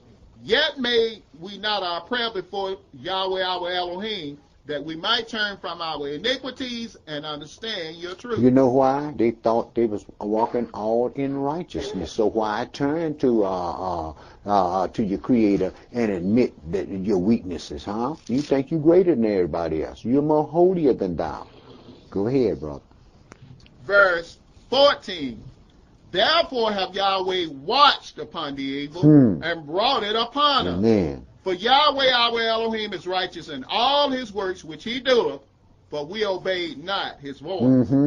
And now, O Adonai our Elohim, that have brought your people forth out of the land of Egypt with a mighty hand, and have gotten you renowned, as at this day, we have sinned, we have done wickedly. O Adonai, according to all your righteousness, I beseech you, let your anger and your fury be turned away from your city, Jerusalem, your holy mountain. Because for our sins and for the iniquities of our fathers, Jerusalem and your people are become a reproach to all that are about us. Now therefore, O our Elohim, hear the prayer of your servant and his supplications, and cause your face to shine upon your sanctuary that is desolate for the Adonai's sake. O my Elohim, incline your ear and hear. Open your eyes and behold our desolations and the city which is called by your name. For we do not present our vocations before you for our righteousnesses, but for your great mercy. Praise Yah. O Adonai, hear. O Adonai, forgive. O Adonai, hearken and do. Defer not for your own sake, O my Elohim, for your city and your people are called by your name.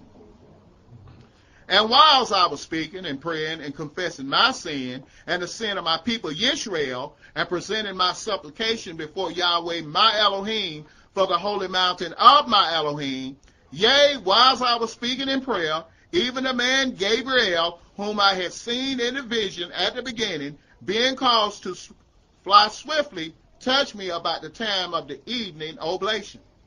And he informed me and talked with me and said, O Daniel, I am now come forth to give you skill and understanding. At the beginning of your supplications, the commandment came forth, and I am come to show you. For you are greatly beloved. Therefore understand the matter and consider the vision. 70 weeks are determined upon your people and upon your holy city to finish the transgression and to make an end of sins and to make reconciliation for iniquity and to bring in everlasting righteousness and to seal up the vision and prophecy and to anoint the most holy. He told him 7 things that was going to befall the children of Israel. He said, verse 24, 70 weeks are determined upon your people and upon the holy city. That's one thing, right? To finish the transgression, that's 2. And to make an end of sin, that's 3. And to make reconciliation for iniquity, that's 4. And to bring in everlasting righteousness, 5. And to seal up the vision of the prophecy, and the prophecy, 6, and to anoint the most holy. So he told him 7 things that was going to happen in that 70 weeks. You notice he didn't say 70 years. He said 70 weeks. So these are weeks of years. Okay? Go ahead and read, brother. Verse 25.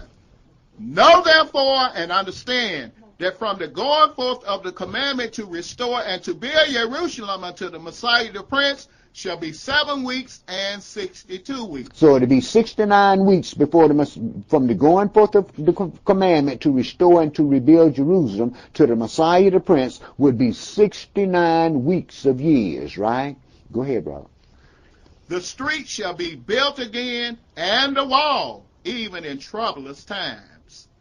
And after 62 weeks shall the Messiah be cut off, but not for himself.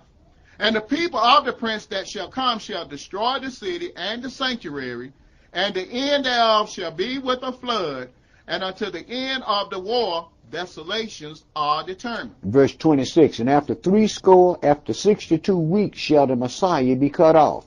He taught 3.5 years, and he got cut off at the end of. He came in 69 weeks, and he taught 3.5 years, and then he got cut off. Right? Okay, go ahead, brother. Verse 27. And he shall confirm the covenant with many for 1 week, and in the midst of the week he shall cause the sacrifice and the oblation to cease. And for the overspreading of abomination he shall make it desolate, even unto the consummation, and that determined shall be poured upon the desolate. Okay, my brother, now what we want to do, let's go in the book of Ezra, and we're going to find out when the commandment went forth. Ezra chapter 7 and verse 1 through verse 28. Ezra was one of the brothers in the captivity. Ezra, Nehemiah, those brothers was together, but Esther and Mordecai, now they were someplace else. And it don't give too much detail of what was happening. It gives a few things that was happening, but Daniel gave you the whole picture of what was going to take place, not just then, but even up to the coming of the Messiah. Okay, Ezra chapter 7, and pick that up, my brother, at verse 1. Yes. Now, if y'all got a good book, verse 1 got a book date by it, right? It's got 457 BC. The reason why they put this book date there is because this is the date that's actually on the decree that was signed. It was in 457 BC. Go ahead, brother. Verse 1. Now after these things, in the reign of Artaxerxes, king of Persia, Ezra, the son of Seraiah, the son of Azariah, the son of Hilkiah, the son of Shallum, the son of Zodok, the son of Ahitub, the son of Amariah. Verse 6, brother. Okay. This Ezra went up from Babylon, and he was a ready scribe in the law of Moshe, which Yahweh Elohim of Israel had given, and the king granted him all his requests according to the hand of Yahweh his Elohim upon him. And there went up some of the children of Israel, and of the priests, and the Levites, and the singers, and the porters, and the Nethinims unto Jerusalem in the 7th year of Artaxerxes the king. Mm-hmm. And he came to Jerusalem in the 5th month, which was in the 7th year of the king. For upon the 1st day of the 1st month began he to go up from Babylon, and on the 1st day of the 5th month came he to Jerusalem, according to the good hand of his Elohim upon him. For Ezra had prepared his heart to seek the law of Yahweh, and to do it, and to teach in Israel statutes and judgments. And this is the copy of the letter that the king Artaxerxes gave unto Ezra the priest, the scribe, even a scribe of the words of the commandments of Yahweh, and of his statutes to Israel.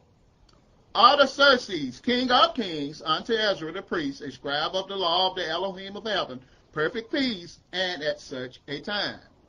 I make a decree that all day of the people of Israel, and of his priests and Levites in my realm, which are minded of their own free will to go up to Jerusalem, go with you. Mm-hmm. For as much as you are sent of the king and of his 7 counselors to inquire concerning Yehuda and Jerusalem, according to the law of your Elohim, which is in your hand, and to carry the silver and gold, which the king and his counselors have freely offered unto the Elohim of Yisrael, whose habitation is in Jerusalem. Mm-hmm.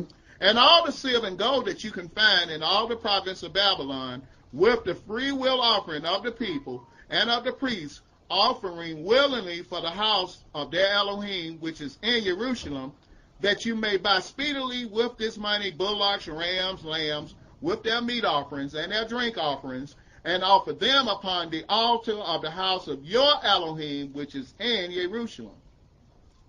And whatsoever shall seem good to you and to your brethren to do with the rest of the silver and the gold, that do after the will of your Elohim. The vessels also that are given you for the service of the house of your Elohim, those deliver you before the Elohim of Jerusalem. And whatsoever more shall be needful for the house of your Elohim, which you shall have occasion to bestow, bestow it out of the king's treasure house. And I, even I, Artaxerxes the king, do make a decree to all the treasurers which are beyond the river, that whatsoever Ezra the priest, the scribe of the law of the Elohim of heaven, shall require of you, it shall be done speedily unto 100 talents of silver, and to 100 measures of wheat, and to 100 baths of wine, and to 100 baths of oil, and salt without prescribing how much. Whatsoever is commanded by the Elohim of heaven, let it diligently be done for the house of the Elohim of heaven. For why should there be wrath against the realm of the king and his sons? Also we certify you that touching any of the priests and Levites, singers, porters, Nethinims, or ministers of this house of Elohim, it shall not be lawful to impose toll, tribute, or custom upon them. And thou, Ezra, after the wisdom of your Elohim that is in your hand, set magistrates and judges, which may judge all the people that are beyond the river, all such as know the laws of your Elohim, and teach them that know them not. And whosoever will not do the law of your Elohim and the law of the king, let judgment be executed speedily upon him, whether it be unto death, or to banishment, or to confiscation of goods, or to imprisonment. Blessed be Yahweh Elohim of our fathers, which have put such a thing as this in the king's heart, to beautify the house of Yahweh, which is in Jerusalem, and have extended mercy unto me before the king and his counselors, and before all the king's mighty princes. And I was strengthened as the hand of Yahweh my Elohim was upon me, and I gathered together out of Israel chief men to go up with me. Okay, now y'all wrote down that figure, 457 BC. Now remember, time is coming down to zero. Okay, now let's go to Nehemiah. It's the next book behind Ezra. Nehemiah 1, and pick that up at verse 1.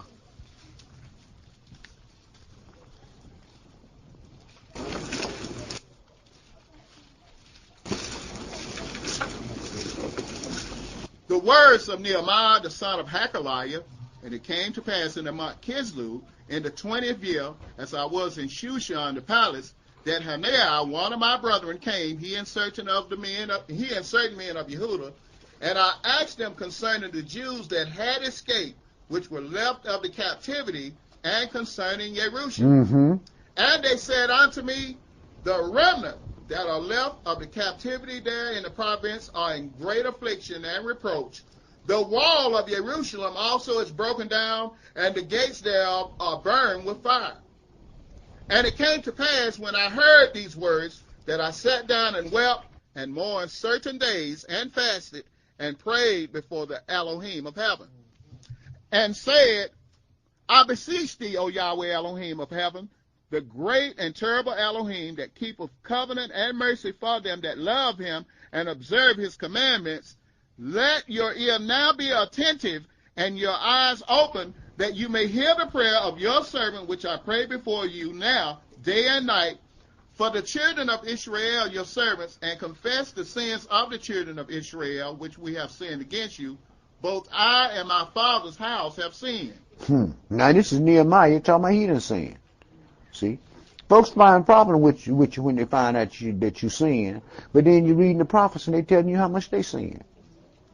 See? You know what happens then? They become judges. They become judges of another man's servants. They don't realize what the saying is. We are just men being made perfect. Right, right. That's what they don't see. Huh? They don't understand what the scripture says. Blessed is the man to whom Yahweh will not impute iniquity. The only way that we can be saved, brothers, that Yahweh does not impute iniquity to us. But why should he not impute iniquity to us if we don't do the worship and the service that we're supposed to do? Because see, folks forget why they're called the NCCI. Folks come in, they hear the word, and you know what they say? Well, I'm going to believe about this, what I want to do. And some folks just do shoddy works or don't do the works at all. Not understand like what Peter said, show me your faith without your works, and I'll show you my faith by my works, you see. Like Paul said, some folks working not at all, but are busybodies, right? Right, right. Go ahead now, read Steve. Verse 7. We have dealt very corruptly against thee, and have not kept the commandments, nor the statutes, nor the judgments which you commanded your servant Moshe. Remember, I beseech thee, the word that you commanded your servant Moshe, saying, if you transgress, I will scatter you abroad among the nations. But if you turn unto me, and keep my commandments, and do them, though there were of you cast out unto the uttermost part of the heaven, yet will I gather them from thence, and will bring them unto the place that I have chosen to set my name there. And how does he do that? He sends servants out to gather the sheep that to return to the land. Ain't nobody going to wiggle their nose and everybody jump up and run. Things have to be done decently and in order. But go ahead and read, brother. Verse 10. Now these are your servants and your people, whom you have redeemed by your great power and by your strong hand. O Yahweh, I beseech thee, let now your ear be attentive to the prayer of your servant and to the prayer of your servants who desire to fear your name, and prosper, I pray you, your servant this day, and grant him mercy in the sight of this man, for I was the king cupbearer. Mm-hmm. And it came to pass in the month Nisan, in the 20th year of Artaxerxes the king, that wine was before him. And I took up the wine and gave it unto the king. Now I had not been before time sad in his presence. Wherefore the king said unto me, why is your countenance sad, seeing you are not sick? This is nothing else but sorrow of heart. Then I was very sore afraid, and said unto the king, let the king live forever. Why should not my countenance be sad, when the city, the place of my father's graves, lieth waste, and the gates thereof are consumed with fire? Then the king said unto me, for what do you make request? So I prayed to the Elohim of heaven. And I said unto the king, if it please the king, and if your servant have found favor in your sight, that you will send me unto Yehuda, unto the city of my father's graves, that I may build it. And the king said unto me, the queen also sitting by him, for how long shall your journey be? And when will you return? So it pleased the king to send me, and I set him a time. Moreover, I said unto the king, if it please the king, let letters be given me to the governors beyond the river, that they may convey me over till I come into Yehuda. And a letter unto Asaph, the keeper of the king's forest, that he may give me timber to make beams for the gates of the palace, which appertain to the house, and for the wall of the city, and for the house that I shall enter into. And the king granted me according to the good hand of my Elohim upon me. Praise Yah. Then I came to the governors beyond the river, and gave them the king's letters. Now the king had sent captains of the army and horsemen with me. When Sanballat the Horonite and Tobiah the servant the Ammonite heard of it, it grieved them exceedingly that there was come a man to seek the welfare of the children of Israel. So I came to Jerusalem and was there 3 days. And I arose in the night, and I and some few men with me, neither told I any man what my Elohim had put in my heart to do at Jerusalem, neither was there any beast with me, save the beast that I rode upon. And I went out by night by the gate of the valley, even before the dragon's well, and to the dung port, and viewed the walls of Jerusalem, which were broken down, and the gates thereof were consumed with fire. Then I went on to the gate of the fountain and to the king's pool, but there was no place for the beast that was under me to pass. Then went I up in the night by the brook, and viewed the wall, and turned back, and entered by the gate of the valley, and so returned. And the rulers knew not whither I went, or what I did, neither had I as yet told it to the Jews, nor to the priests, nor to the nobles, nor to the rulers, nor to the rest that did the work. Then said I unto them, you see the distress that we are in, how Jerusalem lieth waste, and the gates thereof are burned with fire. Come, and let us build up the wall of Jerusalem, that we be no more a reproach. Then I told them of the hand of my Elohim which was upon me, as also the king's words that he had spoken unto me. And they said, let us rise up and build. So they strengthened their hands for this good work. Okay, my brother. So we see that Ezra was sent back to rebuild the city and the temple, and that Nehemiah, when he went back, he started to rebuild the wall, right? Now, we read that the commandment went forth in 457 BC, right? Okay. Now, let's go into St. Mark 1 and read verse 1 through verse 11. St. Mark 1, 1 through 11. Now, if any of y'all got a book, got a good book, they got a date in it. If you look at the date, it's 26 AD. Am I correct? Okay, if it's 26 AD, now add that to 457, and that'll give you the 483 weeks of years that was talked about in Daniel. If you add 26 to 457, you should come out 483 years. Now remember, he told him that he had 69 weeks, right? 69 weeks. Those were weeks of years. 69. If you do your figuring on that, you come up with 483 years. 69 times 7 equals 483. Right? Okay. Pick this up. Let's pick this up exactly 483 years after the commandment went forth. Mark 1 and pick it up at verse 1. 69 times 7. 69 times 7.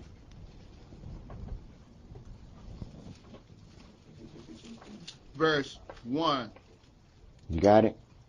Time came down to 0, which gave you 457 years, right? Now we up to year 26 AD. So that should give you 483 years, which equals 69 weeks of years. Okay. Go ahead, bro. Verse 1. The beginning of the gospel of Yeshua HaMashiach, the son of Elohim. As it is written in the prophets, behold, I send my messenger before your face, which shall prepare your way before you. The voice of one crying in the wilderness, prepare you the way of the Adonai, make his path straight. Johanan did baptize in the wilderness, and preached the baptism of repentance for the remission of sins. And there went out unto him all the land of Judea, and they of Jerusalem, and were all baptized of him in the river of Jordan, confessing their sins. And Johanan was clothed with camel's hair, and with a girdle of a skin about his loins. And he did eat locusts and wild honey. And preached, saying, there cometh one mightier than I after me, the latchet of whose shoes I am not worthy to stoop down and unloose. I indeed have baptized you with water, but he shall baptize you with the Holy Ghost. And you know what? John didn't hang out with the folks. John stayed in the desert. You know why? He knew what Israel was all about. John separated himself from the children of Israel until the time of his ministry came about, and then that's when he showed up to take care of his ministry, because he knew he didn't have long to stay here. Go ahead and read, brother. Mark chapter 1, verse 9. And it came to pass in those days that Yeshua came from Nazareth of Galilee, and was baptized of Johanan in Jordan. And straightway coming up out of the water, he saw the heavens open, and the Spirit like a dove descending upon him. And there came a voice from heaven saying, You are my beloved Son, in whom I am well pleased. Now, once he received that baptism and once he received that Spirit, now he is the Prince of Princes. Now this is the Prince that Daniel was telling us about. Now that the 10% of Yahweh's portion from among our fathers returned to Zion according to the prophecy. Why?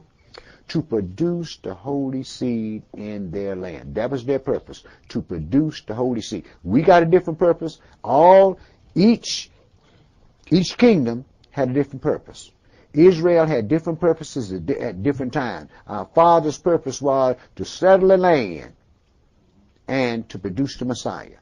Our purpose is to bring forth the fruit that is meet for repentance. Daniel 11, and pick that up at verse 33 through chapter 12 and verse 13, brother. Daniel 11 and verse 33 through chapter 12 and verse 13. Let's go and pick this up. Where we're going to pick this up is in the year of 168 BC. 168 BC. And we're going to pick it up. The thing that's going to take, well, we'll read it. Go ahead, brother. Daniel 11 and verse 33 through chapter 12 and verse 13. And they that understand among the people shall instruct many, yet they shall fall by the sword, and by flame, by captivity, and by spoil many days. Now when they shall fall, they shall be helped with a little help, but many shall cleave to them with flatteries. And some of them of understanding shall fall, to try them, and to purge, and to make them white, even to the time of the end, because it is yet for a time appointed. And the king shall do according to his will, and he shall exalt himself and magnify himself above every god, and shall speak marvelous things against the Elohim of gods, and shall prosper till the indignation be accomplished.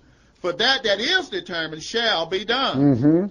Neither shall he regard the Elohim of his fathers, nor desire women, nor regard any Elohim, for he shall magnify himself above all. But in his estate shall he honor the God of forces, and a God whom his fathers knew not shall he honor with gold and silver, and with precious stones and pleasant things. Thus shall he do in the most strongholds with a strange God, whom he shall acknowledge and increase with glory, and he shall cause them to rule over many, and shall divide the land for gain. And at the time of the end shall the king of the south push at him, and the king of the north shall come against him like a whirlwind, with chariots and with horsemen and with many ships. And he shall enter into the countries, and shall overflow and pass over. So we're talking about now, George Bush talked about a crusade. The Arabs start talking about jihad. Now we talking about jihad and a crusade, both of them fighting against each other. The Christians trying to overthrow the Muslims, which is the Antichrist, the king of the south. But go ahead and read, brother.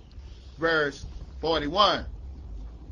He shall enter also into the glorious land, and many countries shall be overthrown, but these shall escape out of his hand, even Edom and Moab, and the chief of the children of Ammon. He shall also enter into Jerusalem, the glorious land, and many countries shall be overthrown, but these shall escape out of his hand, the people that's in Jerusalem now, Edom, Moab, and the chief of the children of Aram. That's Esau and the Palestinians that's in the land now, right?